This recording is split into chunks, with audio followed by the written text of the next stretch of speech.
স্মার্টফোনে অ্যাড আসা নিয়ে কি আপনারা বিরক্ত হওয়াটাই স্বাভাবিক, কারণ অনেক সময় এমন কিছু অ্যাডাল্ট টাইপের অ্যাড চলে আসে তখন মানুষের সামনে মোবাইল বের করাটাই অসম্ভব হয়ে যায়। মোবাইলে বিরক্তকর অ্যাড আসা কিভাবে আপনারা বন্ধ করবেন চলেন সেটাই জেনে নিই। তো এইরকম প্রয়োজনীয় ভিডিওগুলো পেতে হলে অবশ্যই আমাদের চ্যানেলটাকে সাবস্ক্রাইব করে রাখবেন, আর ভিডিওটা যদি আপনাদের কাছে ভালো লাগে অবশ্যই আপনাদের বন্ধুদের কাছে শেয়ার করবেন। তো আর কথা না বাড়িয়ে চলেন মূল ভিডিওটা শুরু করি। মোবাইলে অ্যাড আসা বন্ধ করার জন্য ফার্স্টে চলে যাবেন আপনাদের ফোনের সেটিংসে আসার পর এখান থেকে নেটওয়ার্ক অ্যান্ড ইন্টারনেট নামে একটা অপশন পাবেন।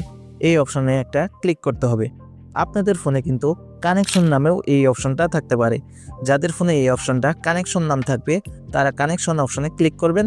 যাদের ফোনে নেটওয়ার্ক অ্যান্ড ইন্টারনেট নামে এই অপশনটা থাকবে তারা এই অপশনে একটা ক্লিক করবেন।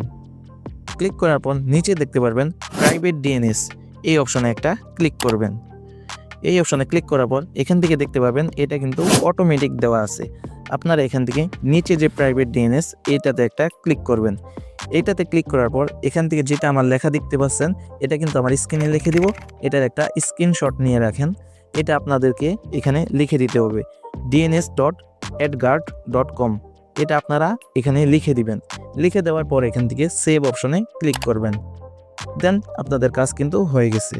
এখন কিন্তু আপনাদের ফোনে অ্যাড আসা কিন্তু অনেকটাই বন্ধ হয়ে যাবে। কিন্তু ফেসবুক বা ইউটিউবের ভিডিওতে যে অ্যাডগুলো আসে সেগুলো কিন্তু আসবেই, ওগুলো কিন্তু ব্রাউজার থেকে আসে। বাকি অন্য অ্যাডগুলো কিন্তু অনেকটাই কমে যাবে। তো আশা করি আপনাদের কাছে ভিডিওটা ভালো লেগেছে। ভিডিওটা যদি ভালো লাগে অবশ্যই ভিডিওতে একটা লাইক দিয়ে দিবেন, আর চ্যানেলে নতুন হয়ে থাকলে অবশ্যই চ্যানেলটাকে সাবস্ক্রাইব করে দিবেন। দেখা হবে পরবর্তী ভিডিওতে। সেই পর্যন্ত সবাই ভালো থাকেন, সুস্থ থাকেন। আল্লাহ হাফেজ।